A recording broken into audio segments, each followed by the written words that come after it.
ஒரு அமைதியான கிராமத்தில் பெரிய பழமரமான ஒரு மாம்பழ மரம் இருந்தது. அந்த மரத்தில் பறவைகள் பாடும், குட்டி விலங்குகள் விளையாடும். மரம் அனைவருக்கும் நிழலும் கனியும் தந்து மகிழ்ந்தது.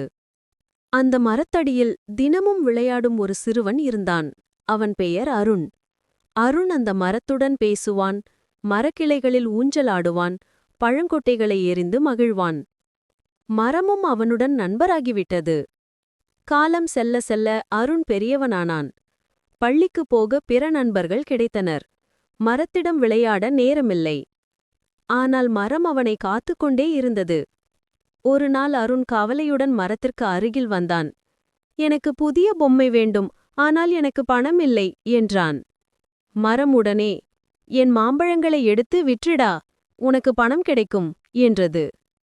அருண் மகிழ்ந்து மரத்திற்கு நன்றி சொல்லாமல் சென்றான். பல ஆண்டுகள் கழித்து மீண்டும் ஆண் வந்தான். இப்போது அவனுக்கு வீடு வேண்டும். மரம் சொல்லது, என் கிளைகளை வெட்டி வீட்டை கட்டிக்கொள். அருண் வெட்டி கொண்டான். மரம் வலிக்குமாயினும் மகிழ்ந்தது, ஏனெனில் நண்பனுக்கு உதவியது. மறுபடியும் பல வருடங்கள் கழித்து முதுமையான அருண் வந்தான். இப்போது எனக்கு ஓய்வு பெற இடம் வேண்டும் என்றார். மரம் மிகுந்த ஏக்கத்துடன், என்னிடம் இப்போது தண்டு மட்டுமே உள்ளது, நீ உட்கார்ந்து ஓய்விடு நண்பா என்றது. அருண் அமைதியாக மரத்தின் தண்டில் அமர்ந்தார். இருவரும் மீண்டும் ஒன்றாக அமைதியை அனுபவித்தனர். நீதி: பாசத்தையும் நட்பையும் மதிக்க வேண்டும். நம்முடன் இருந்தவர்களை நாம் மறந்தாலும் உண்மையான நண்பர்கள் எப்போதும் நம்மை காத்துக்கொள்வார்கள்.